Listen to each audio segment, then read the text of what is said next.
capítulo 9, del versículo 2 al 13. Me toca hoy predicar la transfiguración, ¿no? Y dice así la palabra del Señor. 6 días después, Jesús tomó a Pedro y a Jacob y a Juan y los llevó aparte solos a un monte alto y se transfiguró delante de ellos. Y sus vestidos se volvieron resplandecientes, muy blancos como la nieve, tanto que ningún lavador en la tierra los puede hacer tan blancos. Y les apareció Elías con Moisés, que hablaban con Jesús. Entonces Pedro dijo a Jesús: Maestro, bueno es para nosotros que estemos aquí y hagamos 3 enramadas, una para ti, otra para Moisés y otra para Elías, porque no sabía lo que hablaba, pues estaba espantados. Entonces vino una nube que les hizo sombra, y desde la nube una voz que decía: Este es mi Hijo amado, a él oíd. Y luego, cuando miraron, no vieron más a nadie consigo, sino a Jesús solo. Y descendiendo ellos del monte, les mandó que a nadie dijese lo que habían visto, sino cuando el Hijo del Hombre hubiese resucitado de los muertos. Y guardaron la palabra entre sí, discutiendo qué sería aquello de resucitar de los muertos. Y le preguntaron diciendo: ¿por qué dicen los escribas que es necesario que Elías venga primero? Respondiendo él les dijo: Elías, a la verdad, vendrá primero y restaurará todas las cosas.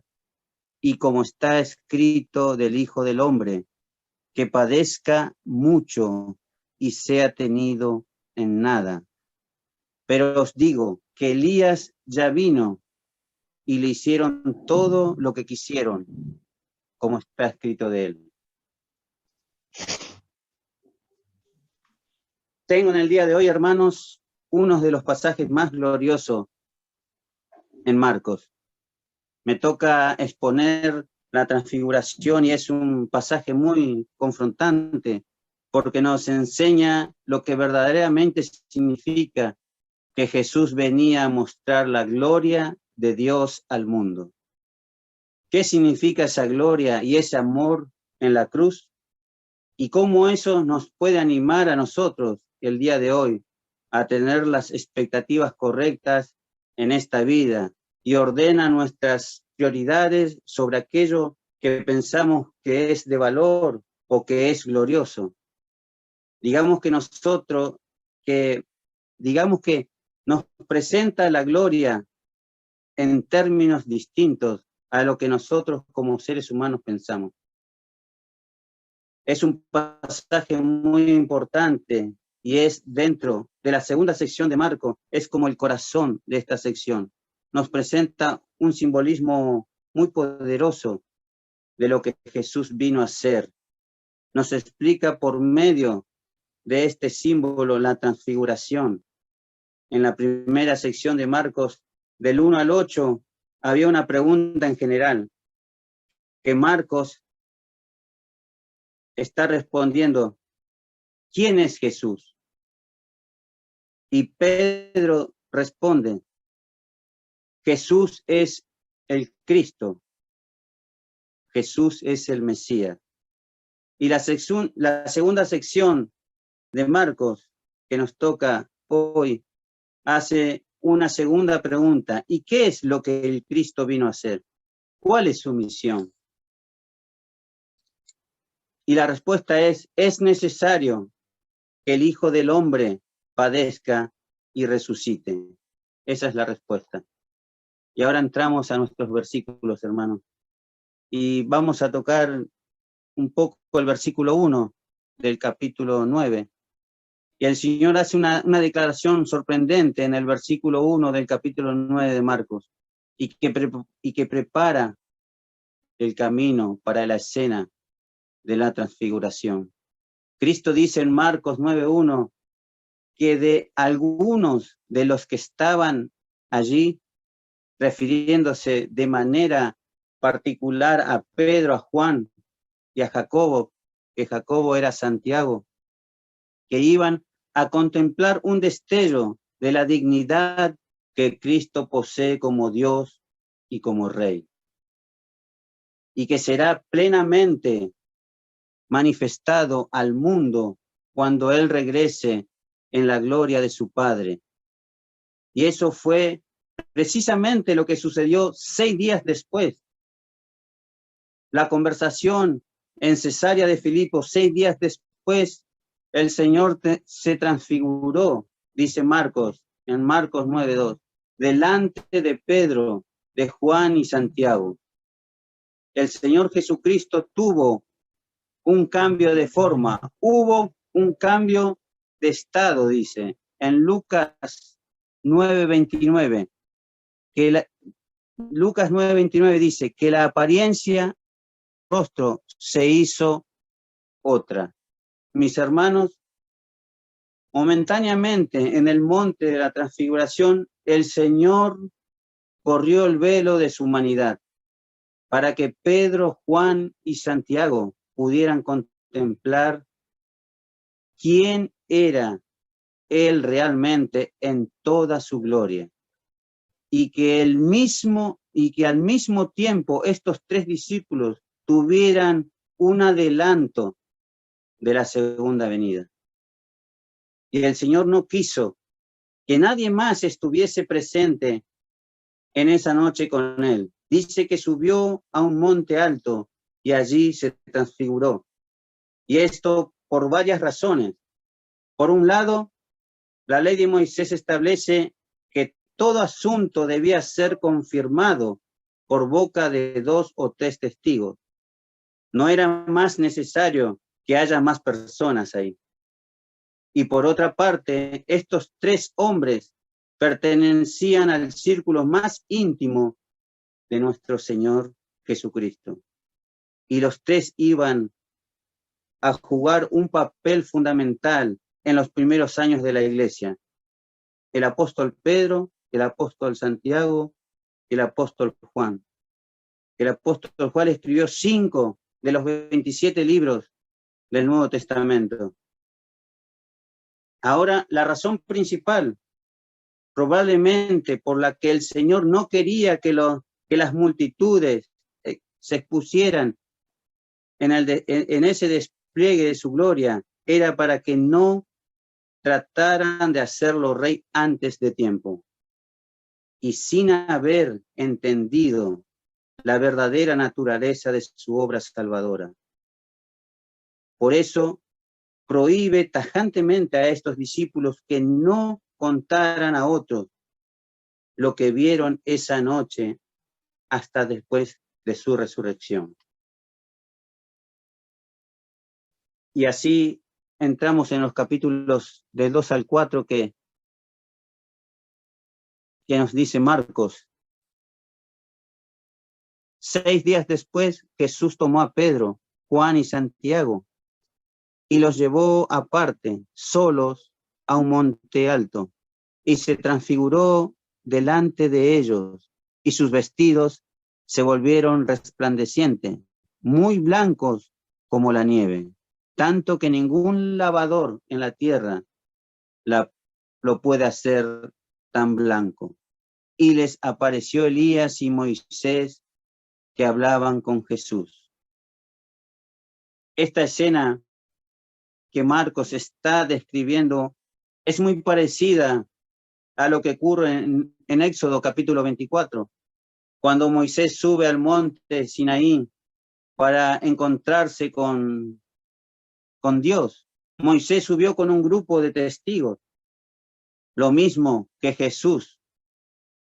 La nube de su gloria de Dios descendió sobre el monte, lo mismo que ocurrió en la transfiguración. Ellos escucharon la voz de Dios en ambos eventos y más adelante, en Éxodo 34:29, nos dice que la piel de Moisés resplandecía por haber estado en la presencia de Dios.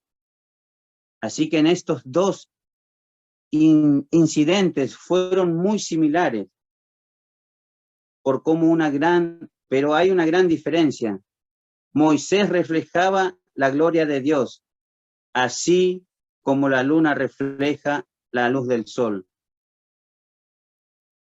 Pero en el monte de la transfiguración, Cristo mostró su propia gloria. Por un instante Jesús permitió que su carne humana no pudiera ocultar por completo el brillo de su gloria divina. Nos dice en Hebreos capítulo 1, versículo 13, que Cristo es el resplandor de la gloria del Padre. Él es la imagen misma de su sustancia. Y eso fue precisamente lo que vieron los discípulos en el monte esa noche. Años más tarde el apóstol Pedro iba a escribir en su segunda carta, y lo vamos a ver en un momento, hermano, que ellos vieron con sus propios ojos su majestad. Y el apóstol Juan también escribió en su evangelio, y dice así: en aquel verbo fue hecho carne y habitó entre nosotros, y vimos su gloria, gloria como del unigénito del Padre, lleno de gracia y de verdad. Así que lo que vieron los discípulos esta noche no fue otra cosa que los destellos de la gloria y la majestad que solo pertenecen a nuestro Señor Jesucristo, porque Él es Dios. ¿Cuál es el significado y el propósito de todo esto, mis hermanos? ¿Por qué Jesús se llevó a Pedro y a Juan y Santiago para que vieran eso? Para confirmar y fortalecer su fe de estos discípulos, porque todavía no eran capaces de entender lo que Jesús le había dicho en Cesarea de Filipo 6 días atrás. ¿Cómo es posible que Jesús era el Cristo, el Hijo de Dios viviente, y que al mismo tiempo tuviera que morir en una cruz? Eso era lo que los apóstoles no podían entender. Es aquí donde entra en escena Moisés y Elías, y tenemos que suponer que los discípulos ya estaban espantados cuando Jesús se transfiguró, pero ahora de repente aparecen estos dos personajes del Antiguo Testamento hablando con Jesús como una cosa más natural. Ahora, ¿por qué Moisés y Elías? ¿Por qué no se aparecieron Abraham y David o Jeremías y Daniel? Esto es crucial, hermano. Tenían que ser Moisés y Elías, porque estos dos hombres representan las dos grandes divisiones del Antiguo Testamento, la ley y los profetas. Fue a través de Moisés que Dios reveló la ley al pueblo de Israel. Y Elías fue el primero de una línea de profetas enviados por Dios para llamar al pueblo de Israel al arrepentimiento y a la fe.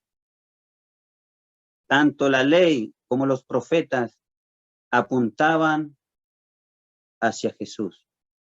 Miren cómo termina el Antiguo Testamento, ¿no? Entre comillas, ¿no? En Malaquías capítulo 4, versículo 4, y dice así la palabra del Señor, ¿no? Acordaos de la ley de Moisés, mi siervo, al cual encargué en Horeb ordenanzas y leyes para todo Israel. He aquí yo os envío el profeta Elías antes que venga el día de Jehová grande y terrible. Él hará volver el corazón de los padres hacia los hijos y el corazón de los hijos hacia los padres. No sea que yo venga y hiera la tierra con maldición. ¿Cómo concluye el Antiguo Testamento? Llamando a los israelitas a poner atención a la ley de Moisés. Una ley que ellos nunca pudieron guardar, ni nosotros tampoco, hermano. Y termina con esta promesa, que enviaría al profeta Elías, que había muerto más de 1000 años atrás. Los judíos sabían que había una conexión entre la llegada del Mesías para establecer su reino y la aparición del profeta Elías. Así, hermanos, en la mente de los discípulos, la presencia de Elías en el monte de la transfiguración solo podía significar una cosa: se habían comenzado a cumplir las profecías del Antiguo Testamento con respecto a la llegada del Mesías y al reino de Dios. Los discípulos estaban muy confundidos porque Elías aparece en el monte.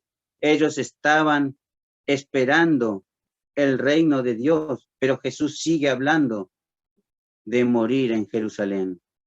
Ellos no podían conectar los puntos entre la muerte de Jesús y el establecimiento del reino.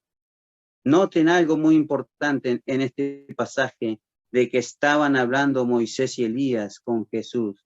Y Marcos no lo dice, pero Lucas 9:31 nos dice que ellos hablaban de su partida, que Jesús iba a cumplir en Jerusalén.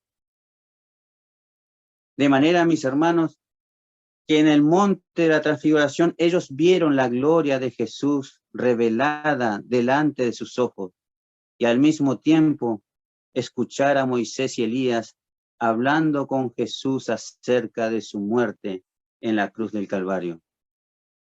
La gloria y la cruz en un mismo evento. Ellos tenían que entender que ese era el plan desde el principio, el que fue revelado en la ley y los profetas, que Cristo diera su vida en una cruz para luego entrar en su gloria. Mis hermanos, esa es la razón por la que Moisés y Elías estaban allí. Ellos estaban confirmando la enseñanza que encontramos en todo el Antiguo Testamento. Desde Génesis capítulo 3, versículo 15, cuando Dios promete enviar un Salvador, Cristo tenía que morir para darnos vida. Cristo tenía que recibir sobre sí todo el peso de la ira justa de Dios para poder pagar nuestras propias deudas con esa justicia. Pero increíblemente los discípulos todavía no podían entender. Noten lo que ocurre en los versículos 5 y 6 de Marcos, el capítulo 9. Entonces Pedro dijo a Jesús: Maestro bueno, es para nosotros que estemos aquí y hagamos 3 enramadas, una para ti, otra para Moisés y otra para Elías, porque no sabía lo que hablaba, pues estaban espantados. Pedro estaba lleno de temor. Santiago y Juan también estaban aterrados, pero se quedaron callados. Esa fue la diferencia con Pedro. Pedro, como siempre. Y el comentario es muy revelador. Hagamos 3 enramadas y quedémonos aquí. Aparentemente Pedro quería congelar ese momento de gloria. Mis hermanos, Pedro tenía el mismo problema que todos nosotros tenemos. Nosotros queremos los beneficios del Evangelio, evadiendo al mismo tiempo el camino de la cruz. Nosotros queremos gloria sin cruz, pero eso no es absolutamente imposible. Eso es distorsionar por completo lo que el Evangelio realmente ofrece. Mis hermanos, déjenme hacerles una pregunta. ¿Cuál es el mayor beneficio que Dios nos ofrece en el Evangelio? Yo pensé en el perdón de nuestros pecados, pero el perdón de nuestros pecados no es un fin en sí mismo. El perdón de los pecados es el medio a través del cual nosotros podemos obtener de parte de Dios algo que es infinitamente mayor. ¿Saben lo que es? Es Cristo mismo. Lo que el Evangelio ofrece, nos ofrece tener, es comunión con Dios a través de la persona de Jesús. El gran beneficio del Evangelio es Cristo mismo, hermano. No importa si estamos en el monte de la transfiguración o en el valle de la aflicción. Pedro no quería dejar escapar ese momento de gloria. Él quería congelar ese momento de felicidad porque él no había entendido todavía que la verdadera gloria no depende de estar en una circunstancia en particular. La verdadera gloria es estar con Jesús, en comunión con Él, independientemente de las circunstancias. Lamentablemente es algo, mis hermanos, que nosotros tendemos a olvidar todo el tiempo, y sobre todo cuando las cosas están saliendo bien, entre comillas, ¿no?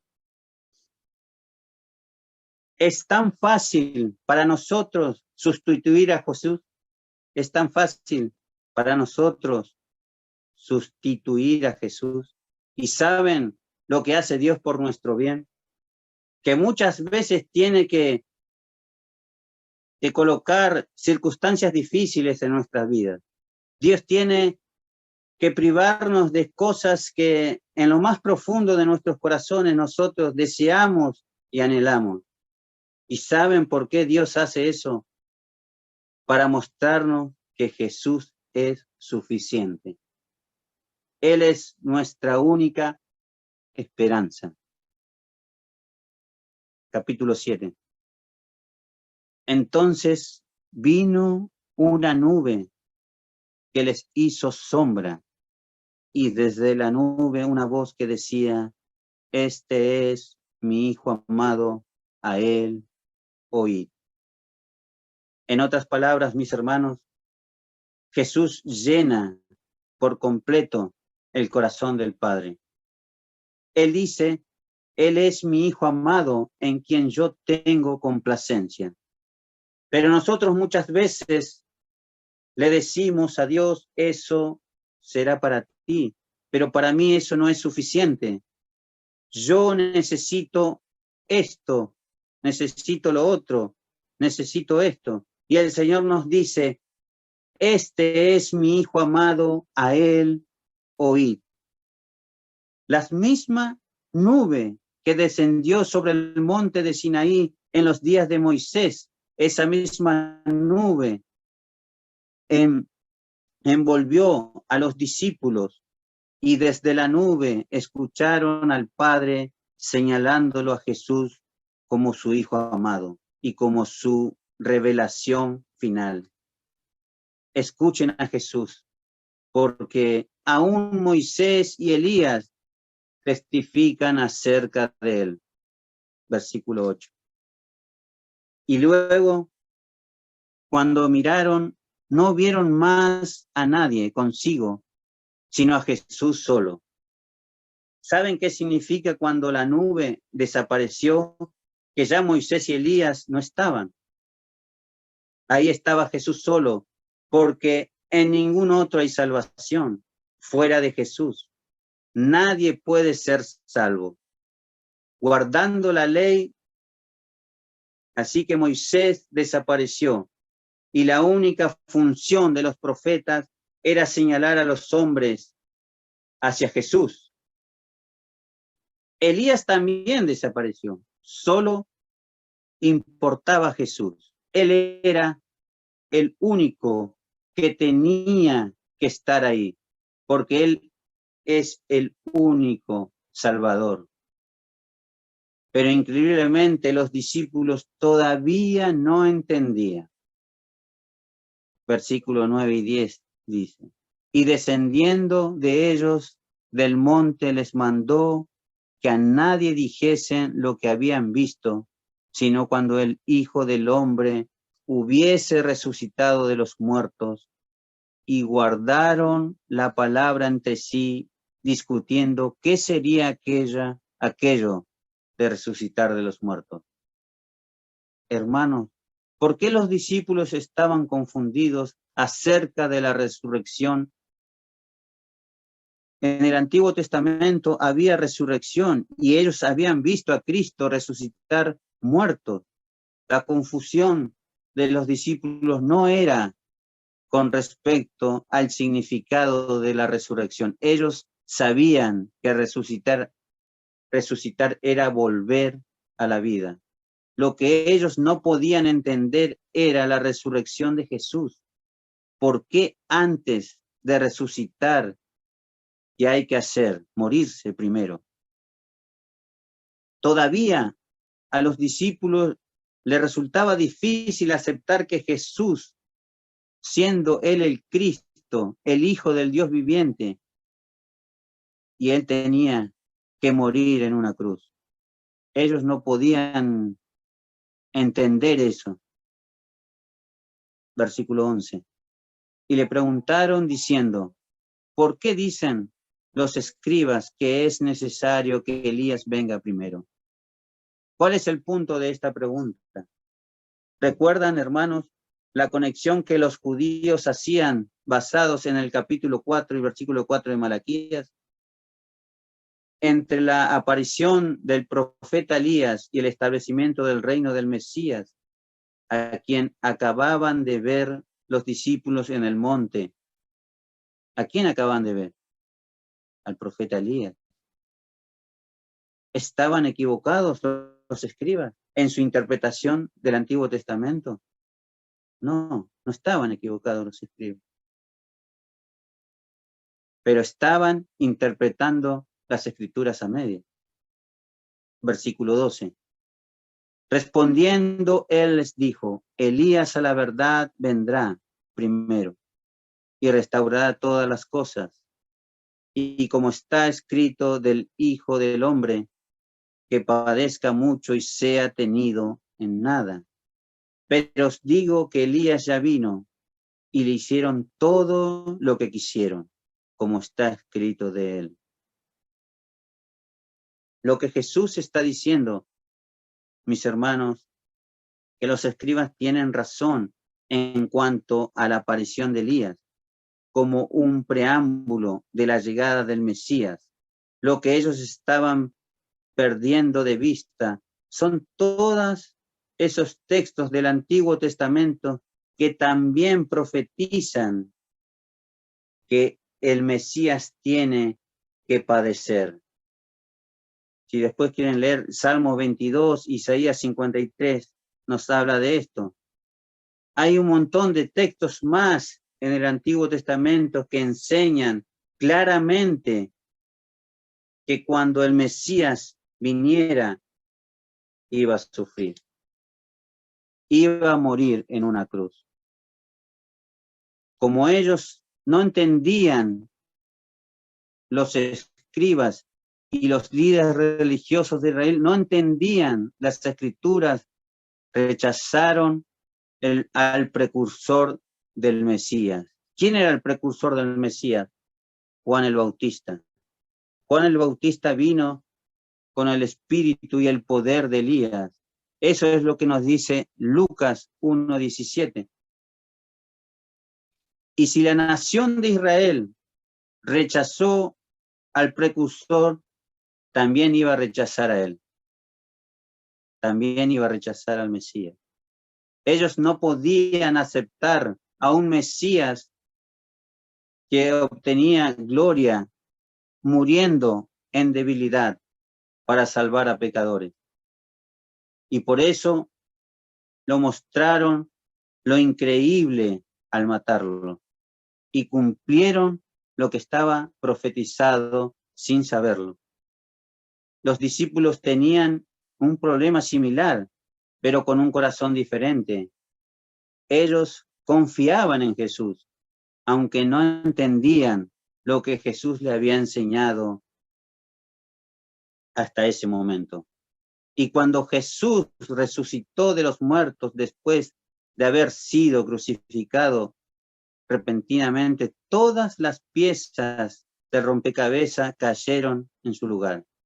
Y gracias al Señor que tenemos a un Salvador paciente que siempre está dispuesto a esperar a que nosotros entendamos las cosas, porque nosotros somos iguales a estos discípulos.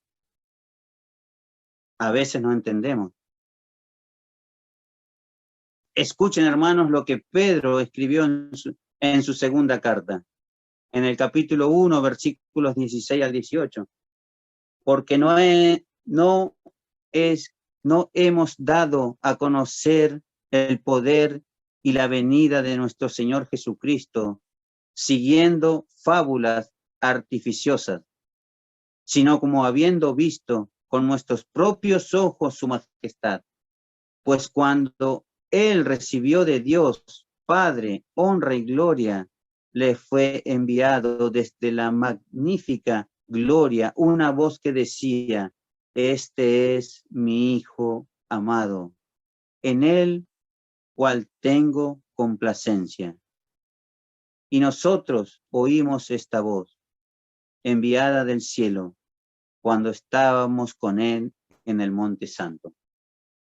Pedro estaba fortaleciendo la fe de sus lectores, de una manera similar como Jesús fortaleció la fe de ellos.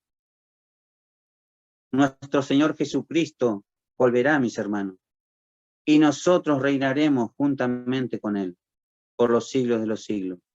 Esto no es un mito, esto no es una fábula, así nos explica Pedro, porque nosotros fuimos testigos, dice Pedro, y eso debía ser suficiente para aquellos que pudieran enfrentar las pruebas que les iban a venir. Podemos decir que nosotros podemos decir que nunca tuvimos una experiencia así. Y es por eso que nuestra fe a veces tambalea. Pero de ninguna manera, al igual que Pedro, todos quisiéramos quedarnos en el monte de la transfiguración. No queremos descender, pero no podemos, hermanos. El día llegará cuando no tendremos que atravesar por el valle del dolor. El día va a llegar cuando Jesús enjuagará toda lágrima. Y el día va a llegar cuando toda aflicción terminará para siempre. Pero ese día, hermanos, no ha llegado todavía. En el mundo tendremos aflicción. Pero ese Rey de Gloria que los discípulos vieron en el monte de la transfiguración, no solo ha prometido de estar con nosotros todos los días hasta el fin del mundo, sino que también todos nosotros compartiremos su gloria. Por eso Pablo dice en Romanos 8:18, pues tengo por cierto que las aflicciones del tiempo presente no son comparables con la gloria venidera que en nosotros ha de manifestarse. Queridos hermanos, nunca envidiemos a los impíos, porque ellos no tienen la esperanza que nosotros tenemos. Ellos no conocen al Cristo de la gloria que nosotros conocemos. Y para aquellos que están sin Cristo, solo me resta decirles lo que el Dios, el Padre, le dijo en el monte de la transfiguración: este es mi Hijo amado, en que tengo complacencia. A Él oíd. Mi amigo, Dios no se complace en nadie, más que no sea su Hijo. Nadie podrá llegar a su presencia a menos que vaya amparado en la justicia perfecta de su Hijo, creyendo y confiando y descansando en la obra de salvación que Él llevó a cabo, muriendo en el lugar de pecadores en la cruz del Calvario. No hay otro camino, hermano. Hasta ahí la palabra del Señor.